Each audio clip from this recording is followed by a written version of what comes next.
j'ai parlé de la parole et de la puissance de la parole. Nous avons un outil qui est extrêmement puissant. Et souvent, nous ne savons pas cela.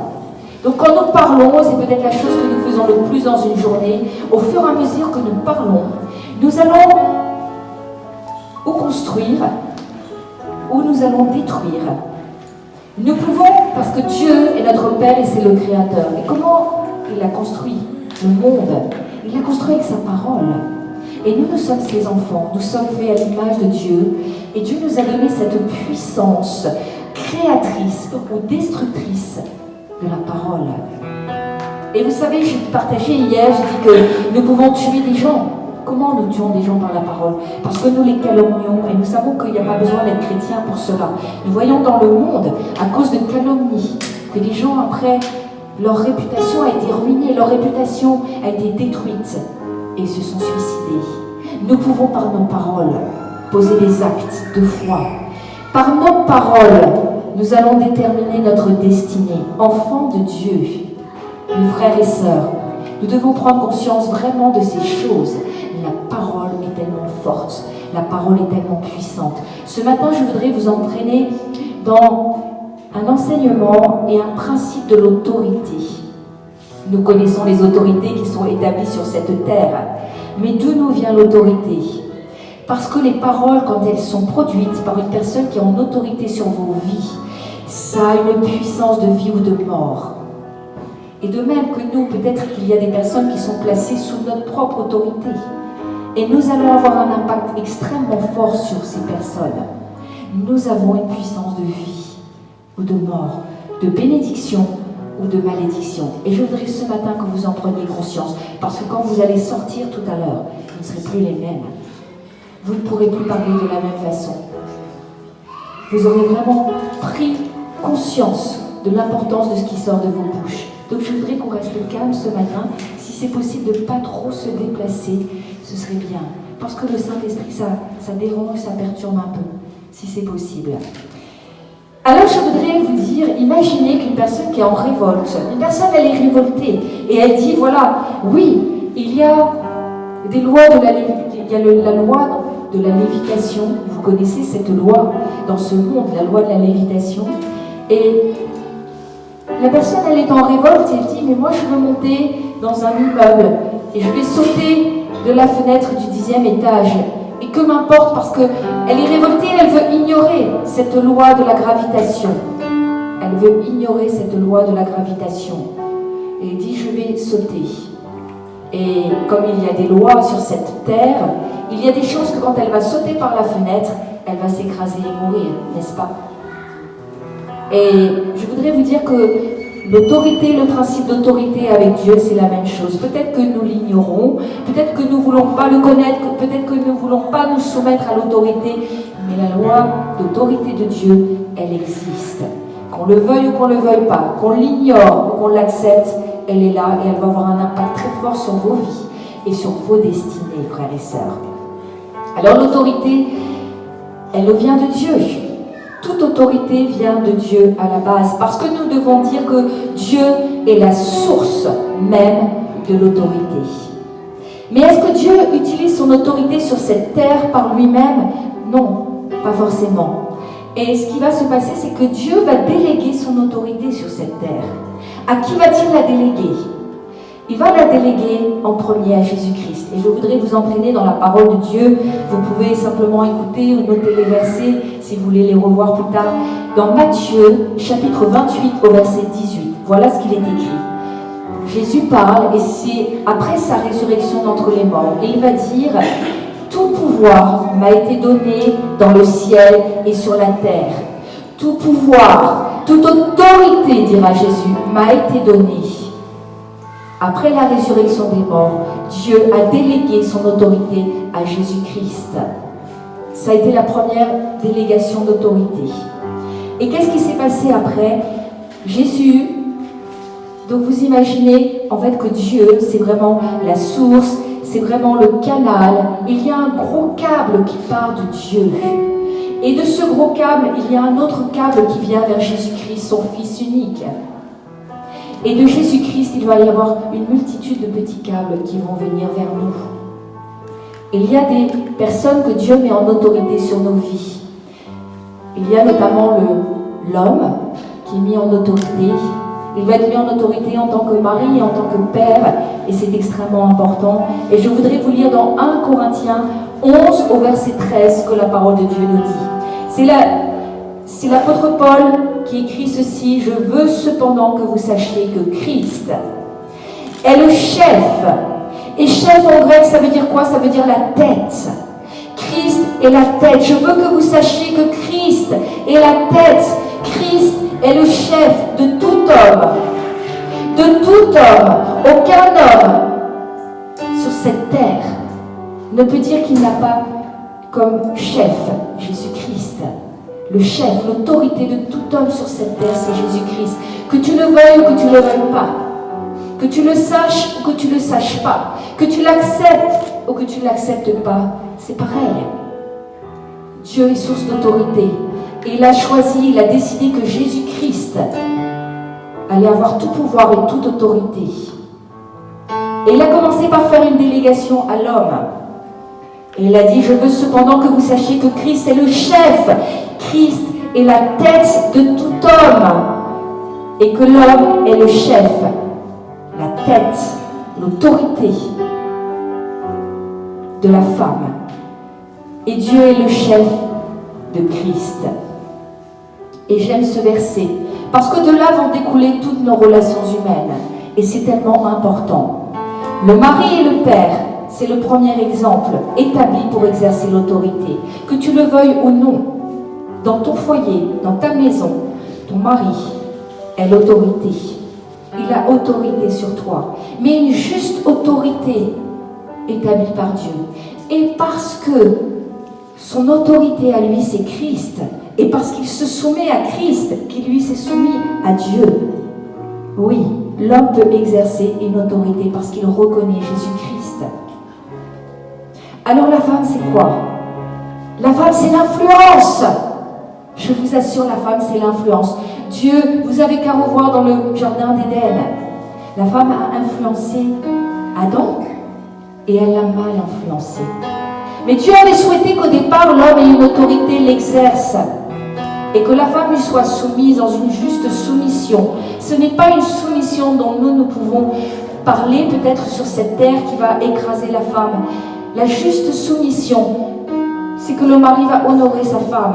Et le mari va tellement aimer sa femme qu'elle va être épanouie parce que lui-même est soumis à l'autorité de Dieu et de Christ. C'est une juste autorité. C'est une autorité qui construit. C'est une autorité qui fait du bien. C'est une autorité où la femme, elle est satisfaite. Elle aime son mari et le mari aime sa femme plus que tout. Et la femme l'influence positivement. La femme va avoir des bonnes paroles pour son mari. Elle va dire: « Mon mari, il faut que tu serves Dieu. Mon mari, je veux que tu sois à l'aise pour servir Dieu. Mon mari, il faut que nous allions à l'église. » Bonne influence. La femme, c'est l'influence. Elle ne doit pas prendre l'autorité à son mari parce que la parole de Dieu nous dit que toute autorité vient de Dieu, que Dieu l'a donnée à Christ et que la première personne, c'est le mari. Christ l'a donnée au mari, à l'homme. Alors nous devons nous réjouir. Les femmes, nous devons nous réjouir parce que c'est confortable d'être soumis à un homme qui est soumis à Dieu. C'est source réellement d'épanouissement. La difficulté, c'est quand l'homme n'est pas soumis à Dieu. Alors la femme commence à se révolter. La femme n'est pas à l'aise. Vous voyez, ça c'est le principe d'autorité qui est voulu par Dieu. C'est tellement quelque chose de merveilleux et de pur à la base. Et nous femmes, comment nous influençons nos maris? Par la parole. Par la parole. Les femmes parlent plus que les hommes. Oui. Les femmes utilisent beaucoup plus de mots. Les femmes, elles fonctionnent d'une certaine façon, les hommes fonctionnent d'une autre façon. L'homme, il n'aime pas trop raconter ce qui s'est passé. L'homme, il est plutôt assez secret, il n'a pas envie de rentrer dans les détails, des explications. La femme, elle dit à son mari: « Mais tu reviens du travail. Mais qu'est-ce qui s'est passé? Raconte! Je veux savoir! Et qui tu as vu? Et comment tu as travaillé? Et qu'est-ce qui s'est passé? raconte. Et la femme, elle se raconte. Elle dit, j'ai fait ça, et j'ai fait ça, et j'ai été faire les boutiques, j'ai été faire les soldes dans l'île. Et j'ai rencontré un tel, et je lui dis ça, et ça, et ça. La femme, elle parle. Pourquoi? Parce que Dieu nous a créés comme ça. Je suis une femme. Je sais comment les femmes fonctionnent. Dieu nous a créés comme ça. Nous avons besoin de nous exprimer. Nous avons besoin d'exprimer par des mots. Nous avons besoin d'exprimer ce qui va bien. Ah, je suis dans la joie. Mon mari, je vais bien. Je suis dans la joie, je vais te raconter. Et quand nous allons mal, nous avons aussi besoin de nous raconter. Et nous avons besoin de nous lamenter. Mon mari, ça ne va pas du tout. Je vais t'expliquer. Le mari s'est dit, bon, on va encore attendre. On va écouter. Et le mari ne fonctionne pas comme ça. L'homme, quand il a des problèmes, il se terre. Et il se tait. Il ne veut pas qu'on sache quel est son problème. L'homme ne veut pas montrer sa faiblesse. Parce qu'il veut avoir confiance dans le cœur de sa femme. Il veut avoir confiance en sa femme. Et si jamais il montre ses faiblesses, il a peur d'être trahi par la suite. Alors il se tait. Et il essaye de gérer ça en silence. Et tant d'hommes souffrent de ce silence parce qu'ils sont dans une espèce de caverne silencieuse. Elles ne sont pas forcément envoyées. Ils n'ont pas besoin de se raconter comme nous les femmes. Et je vous dis ça parce que nous sommes des femmes d'influence. Nous devons les influencer positivement. Nous devons leur dire des bonnes choses à nos maris. Nous avons vraiment quelque chose à faire avec la parole. Alors je continue avec ce principe d'autorité. La première autorité, c'est le mari sur la femme. Il y a également une autorité qui est extrêmement forte. C'est le père sur ses enfants. C'est une autorité qui est extrêmement forte. Mais dans ce monde et dans nos relations sociales, nous voyons plein de formes d'autorité. Vous avez l'instituteur qui a une autorité sur ses élèves. Vous avez le pasteur qui a une autorité sur son assemblée, sur sa bergerie, sur ses brebis. Vous avez le professeur qui a une autorité déléguée sur ses élèves. Vous avez le commandant, il a une autorité sur ses soldats. Mais de toutes ces autorités que Dieu a voulu et souhaité sur cette terre, chaque autorité est très limitée. Le pasteur a une autorité uniquement sur sa bergerie. L'instituteur va avoir une autorité très limitée, puisque c'est sur le temps d'école. Il n'a aucune autorité après. Le commandant sur ses soldats a une autorité limitée pendant les interventions. Le seul qui n'est pas limité dans son autorité, c'est Dieu. L'autorité de Dieu est illimitée. Mais sur cette terre, nous avons toujours des limitations dans l'autorité. L'autorité et se soumettre à l'autorité, c'est nécessaire pour toute vie. Nous ne pouvons pas vivre hors l'autorité. Ce n'est pas possible. Et je veux en venir là, une manière d'exercer l'autorité, c'est de bénir ou de maudire. Et l'autorité d'un père va être extrêmement puissante parce qu'elle est voulue par Dieu. Dieu a fait une délégation d'autorité du mari pour sa femme et du père pour ses enfants. Donc vous voyez, quand le père va dire quelque chose, l'autorité exercée selon Dieu, c'est de bénir, c'est toujours de bénir, d'encourager ses enfants par la parole qui va construire votre destinée. Au départ, votre enfance, le père va dire, c'est bien mon fils, vas-y, je te soutiens. Le père est un coach, parce que c'est voulu par Dieu, parce que ça va donner confiance aux enfants. La confiance en soi va se développer. Et le père doit faire ça, et la mère aussi. Mais le père, c'est fort. Et quelquefois, volontairement ou involontairement, le père peut maudire. Tu ne feras jamais rien de bon, mon fils. Tu es un feignant. Tu ne sais rien faire. Vous connaissez ces paroles? C'est puissant. C'est puissant. C'est une très forte autorité et c'est réellement comme une malédiction sur nos vies. Alors que nous sommes enfants, que nous sommes en construction, vulnérables, notre âme est sensible. La parole qui s'inscrit dans nos esprits est forte. Et elle va aussi déterminer quelque part notre destinée. Vous voyez, parce que c'est une juste autorité, soumission de Dieu voulue par Dieu. Mais le Père n'a pas exercé l'autorité comme Dieu l'avait désiré. S'il a béni, alléluia, parce que c'est ce que Dieu voulait. Mais parfois, parce que nos pères ne connaissaient pas Dieu, parce que nos pères n'étaient pas chrétiens, et n'ont pas eu des paroles qui nous ont construites. Et peut-être que ça nous a cabossés, ça nous a blessés, peut-être que j'ai été révoltée. Des fois, ça te donne des jeunes révoltés. Un père violent. Les jeunes peuvent être dans la drogue après, dans toutes sortes de délinquances, de déviance et d'addiction. Parce que la parole du Père a maudit. Le Père n'a pas forcément fait consciemment, parce que ce principe d'autorité qui est si fort dont je vous parle, quelquefois les pères l'ont fait inconsciemment. Mais dans nos esprits, c'est toujours marqué. Et j'ai vu prier pour des gens, parce que le Père avait dit, tu ne feras jamais rien mon fils, le fils n'a réellement jamais rien fait. Il n'a fait que tourner en rond dans sa vie, jamais pu garder un travail, jamais pu se marier, jamais pu s'épanouir. Et la parole de malédiction, que vous le vouliez ou pas, comme elle a été donnée par une autorité que Dieu avait déléguée pour vous, elle est toujours active. Et il faut dire à un moment donné, Seigneur, ouais, je réalise ça. Je réalise que ça me fait penser que mon Père m'a dit ça, et que du coup, aujourd'hui, je suis pas comme je devrais être. Peut-être que vous clochez, vous marchez en clochant. Peut-être que vous êtes dans des dysfonctionnements.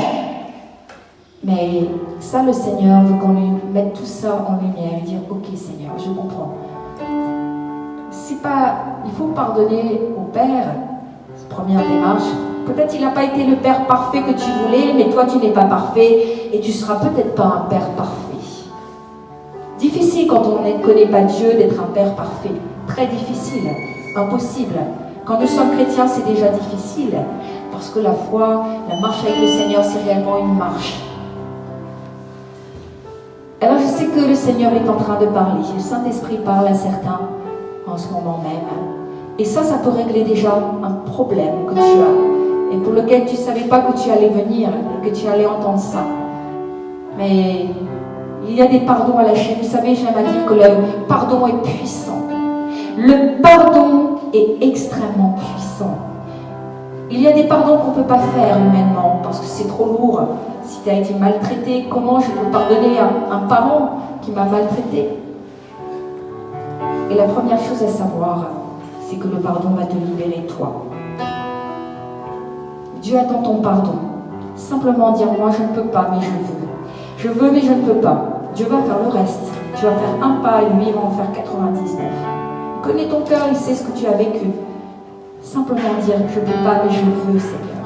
Je veux pardonner.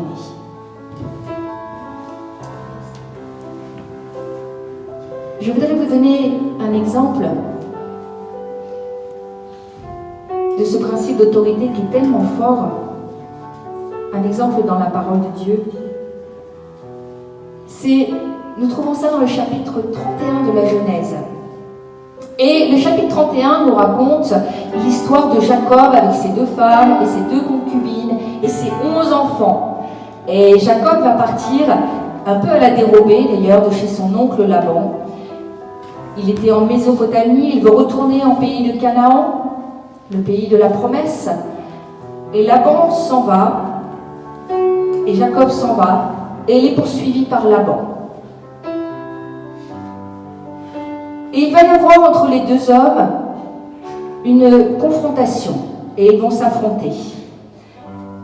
Et Laban, il va accuser Jacob, il veut dire, Jacob, ok, tu es parti, c'est déjà pas glorieux, tu as fui. Mais tu as volé mes téraphins. Les téraphins, pour vous dire un petit peu, ce sont des images familières qui étaient vouées à des idoles et à des dieux.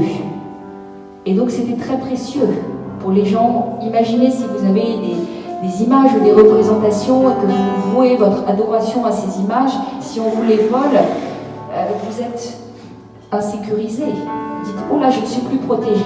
C'est ce qui est arrivé à Laban. Il dit, oh, il est parti Jacob et en plus il m'a volé mes téraphins, ces images qui étaient vouées aux dieux. Et il dit, il l'accuse, il lui dit, tu me les as pris, rends-les-moi. Et Jacob, lui, il les avait pas volés, mais il ne savait pas si quelqu'un les avait volés autour de lui, parmi ses femmes, ses concubines et ses enfants. Et il va dire cette parole, qui va être une réelle malédiction et qui va avoir une influence importante. Il va dire qu'il ne les a pas, mais il va dire, mais périsse celui auprès duquel tu trouveras tes dieux. Mais périsse celui auprès duquel tu trouveras tes dieux. Les paroles de malédiction étaient chargées d'une autorité. Et il se trouve que la personne qui avait pris les téraphins était Rachel, sa femme. Et c'est comme si, vous voyez, ça a été une autorité extrêmement forte, parce que c'était l'autorité d'un mari sur sa femme. Et il a prononcé sans le savoir, parce qu'il ne savait pas que c'était Rachel, celle qu'il chérissait la plus entre ses deux épouses. Et il a prononcé cette parole, peut-être de façon inconsidérée, peu importe, mais elles ont été chargées d'une autorité, d'une puissance. Et voilà ce qu'on lit un petit peu après dans la parole de Dieu. On voit, et je ne vais pas vous lire, mais on voit dans Genèse 35, 16 à 19, que Rachel, elle a donné le jour à ce second fils, et qu'elle est morte en couche. Elle est morte en couche. Vous voyez, si la parole de Dieu parle de la puissance comme ça, de la parole, des mots que l'on peut avoir, dire, et nous voyons vraiment, la parole est puissante, mais la parole, quand elle est dans ce concept d'autorité, elle se charge encore d'une puissance supplémentaire. Je m'adresse à vous, peut-être qui êtes parents. Faisons attention à ce que nous disons à nos enfants. Faisons attention de dire des bonnes paroles qui vont les bénir, des paroles qui vont les construire, des paroles qui vont vraiment construire leur destinée positivement. Nous sommes responsables devant Dieu. Dieu nous a confié des enfants, nous sommes responsables. Quelle autorité Dieu nous confie. Il nous fait vraiment confiance. Alors quand vous rentrerez tout à l'heure chez vous, commencez à semer les paroles de bénédiction. Mon fils, tu es béni. Tu es béni de toute bénédiction. Tu sais que Dieu t'aime et je t'aime. Tu es béni. Tu es un enfant béni. Tu es une femme bénie. Une jeune fille bénie. Ça va construire. Il y a une autorité qui vient. Une bénédiction qui vient sur la vie de vos enfants quand vous faites ça. Réellement. Je le vois.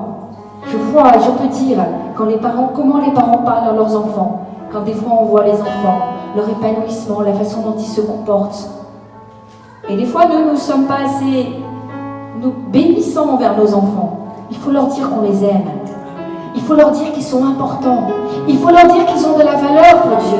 Parce que c'est vrai, et parce que c'est notre rôle. Et Dieu s'attend à que nous, parents, nous exercions l'autorité de cette façon. Et nous devons les reprendre parce que c'est juste quand ils font mal les choses. Nous devons aussi les reprendre. Un père ou une mère qui aime reprend ses enfants. Mon fils, ma fille, tu n'es pas un nul. Peut-être ce que tu as fait n'était pas bon. Nous allons voir ensemble pour refaire les choses mieux. Mais je te bénis et je t'aime. Peut-être tu as raté, peu importe, au moins tu as essayé. Et la prochaine fois, tu n'échoueras pas. Je vais t'accompagner, je vais prier pour toi. Je vais prier pour tes entreprises. La parole qui bénit dans la prière. Intercédons pour les entreprises de nos enfants. Intercédons, prions, accompagnons-les par des bonnes paroles, des paroles justes. Vous voulez que votre fils ou que votre fille change? Il va mal, peut-être il est dans des dysfonctionnements. Commencez par les bénir. Quand vous passez devant chez eux, tendez la main, dites, je bénis mon fils, je bénis ma fille. Et vous allez voir qu'il va y avoir quelque chose qui va découler de cela. C'est puissant, c'est puissant. Vous n'avez pas besoin d'être en face de la personne ou de toucher la personne pour la bénir. Si je bénis à distance, ça devient une prière. Et il y a un impact fort.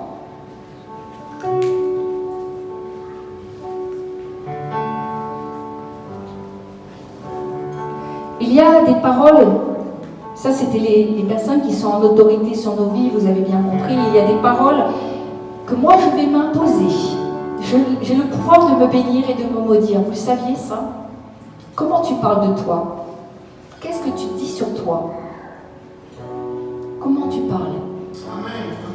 Est-ce que tu es toujours négatif et à voir tout ce qui ne va pas dans ta vie? Peut-être à te lamenter? Vous savez, c'est toujours le principe des 80-20% avec Dieu.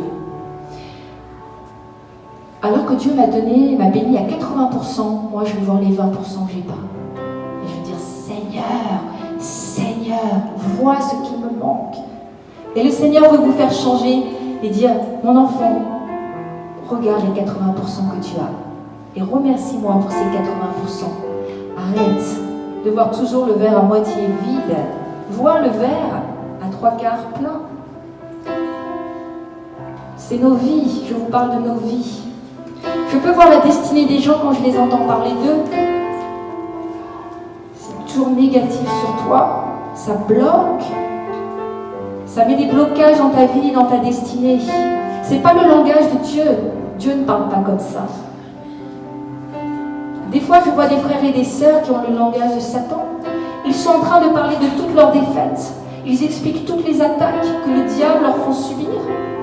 Je dis, c'est le langage du diable. Il faut être d'accord et parler le langage de Dieu. Dites sur vos vies des bonnes choses. Dites que vous êtes bénis. Dites que vous avez un grand Dieu. Dites, oui, je suis peut-être malade, mais Dieu est plus grand que la maladie. Dieu est plus grand que tous les problèmes que je peux avoir. Aucun problème n'est suffisamment grand pour que Dieu ne puisse intervenir. C'est parler le langage de Dieu. Commence à changer ta façon de parler de toi, de ta famille. Il faut que ma parole soit en accord avec mon cœur. Et là, ça devient une arme puissante.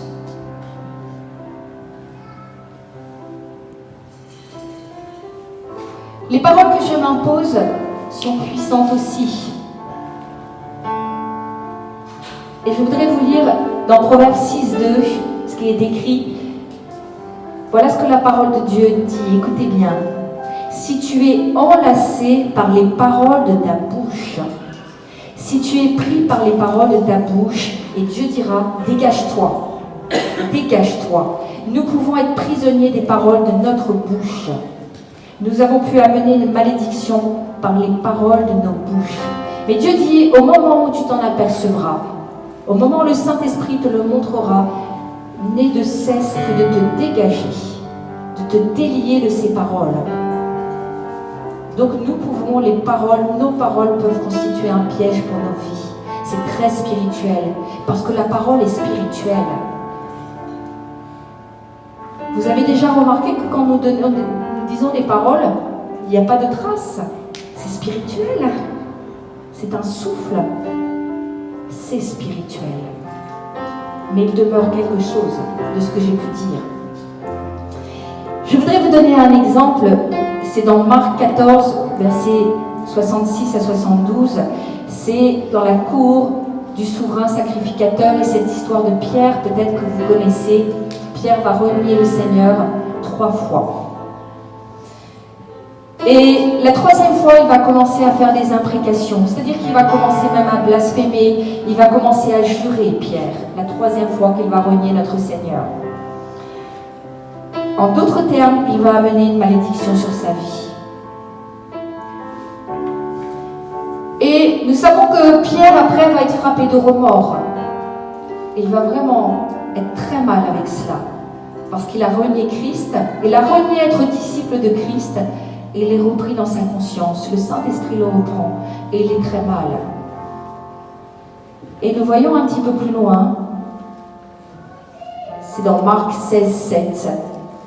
3 jours plus tard, au tombeau vide, quand Jésus est mort, et ça se passe au tombeau, il y a les anges qui viennent et ils disent aux femmes qui sont présentes, allez dire à ses disciples et à Pierre, allez dire à ses disciples et à Pierre qui vous précèdent en Galilée. Nous trouvons ça dans Marc 16, 17.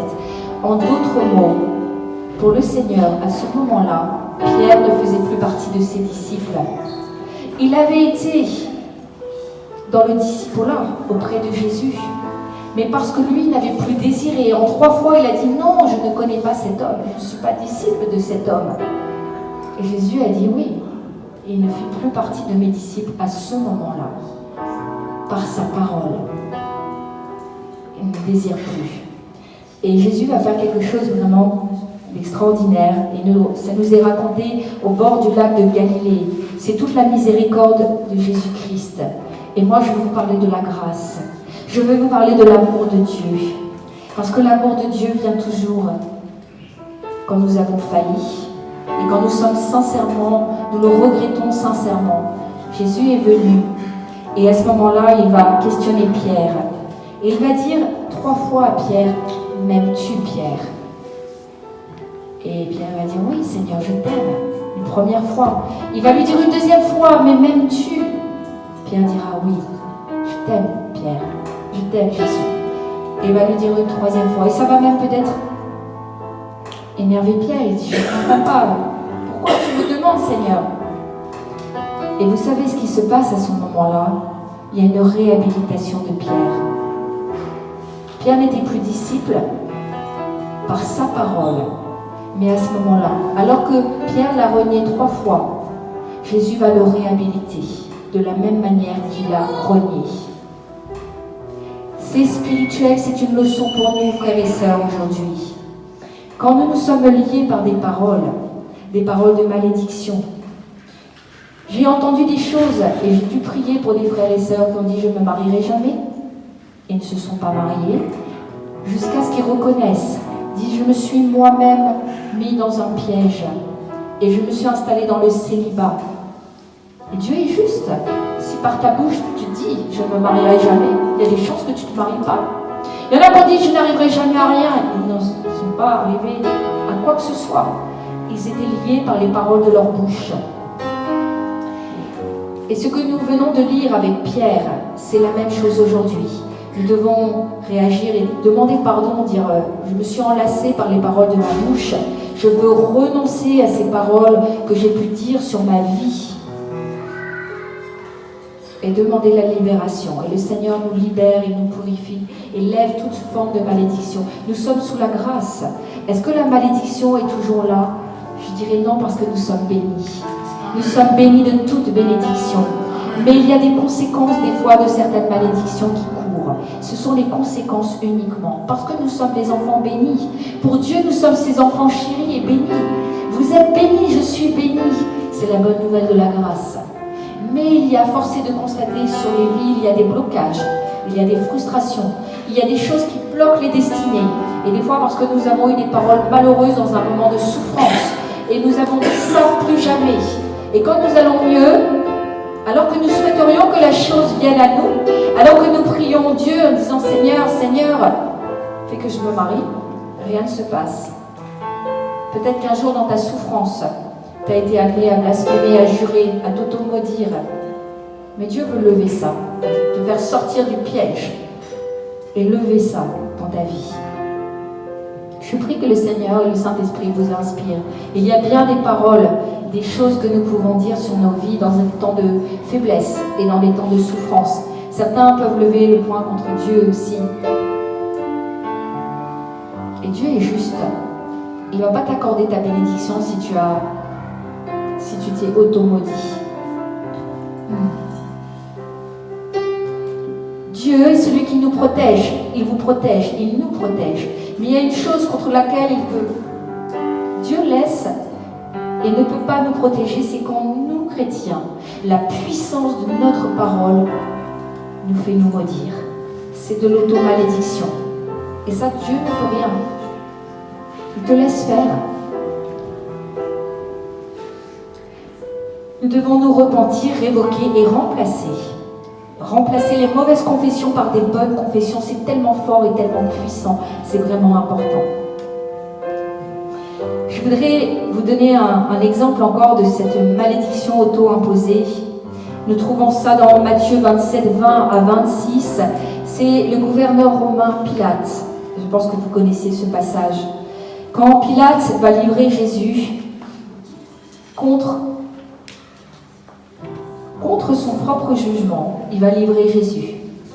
Et il va dire à la foule qui est devant lui quelque chose qui va avoir un impact extrêmement important pour la suite. Il dira: je suis innocent du sang de ce juste. Et la foule va répliquer ceci. La foule va dire que ce sang soit sur nous et sur nos enfants. Et il y a deux sortes de malédictions à ce moment-là qui opèrent. On peut dire une double malédiction. La foule et les Juifs vont lancer contre eux-mêmes une malédiction. Et il va y avoir une malédiction de parenté également sur leurs enfants. Une malédiction qui va être envoyée aussi sur leurs enfants à ce moment-là. Et nous voyons, et l'histoire nous montre vraiment que dans l'intervalle d'une seule génération, après cette parole qui a été lancée, les armées romaines avaient détruit entièrement Jérusalem. Nous voyons que tout a été tué ou vendu ou mis en captivité de la population. Et ça s'est passé, on voit après, durant 19 siècles, une sombre ligne de carnage, de tragédie qui a suivi la destinée du peuple juif. Nous croyons que Dieu a pourvu à travers Jésus-Christ et le peuple juif a échappé à la malédiction. Nous le croyons. Mais c'est une histoire qui reste dans la parole de Dieu pour nous montrer aussi qu'il y a des paroles que nous pouvons dire et qui sont chargées ou de bénédiction ou de malédiction. Alléluia. Alléluia.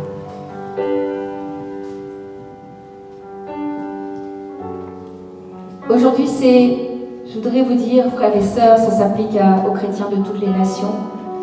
Nous sommes héritiers de la bénédiction d'Abraham.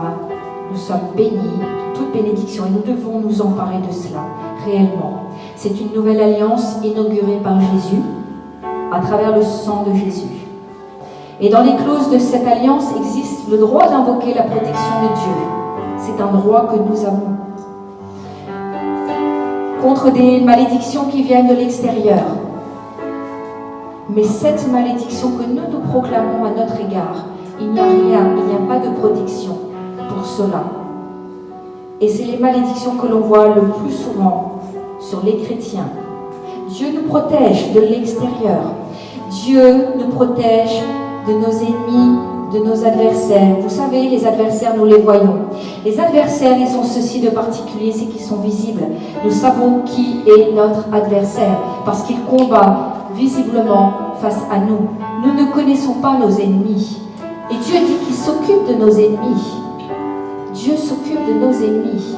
Mais si nous devenons notre propre ennemi, dans notre propre camp, Dieu dit qu'il ne peut rien faire. Il nous faut sanctifier nos bouches. Et je suis dans la joie d'être venue pendant ces 2 jours pour vous parler de la bouche, de ce qui sort de nos bouches. Parce que je crois que nous devons changer de mentalité, peuple de Dieu. Nous devons commencer à parler réellement le langage de Dieu. Confessez la parole de Dieu, parlez la parole de Dieu, vivez la parole de Dieu, lisez la parole de Dieu, méditez la parole de Dieu. La parole de Dieu a ceci de particulier, c'est qu'elle nous purifie. Au fur et à mesure que vous allez lire la parole, elle va avoir un impact sur vos vies. Elle va vous purifier, elle va vous sanctifier. Elle va changer vos mentalités. Il faut lire la parole de Dieu. Confessez la parole de Dieu. Dites ce que la parole dit. Et alors vous aurez réellement une bénédiction. Parce que Dieu a un langage. Vous savez que Dieu a un langage. Il faut que nous ayons le même langage que Dieu. Arrêtons de confesser les choses négatives dans nos vies. Ça existe, c'est sûr.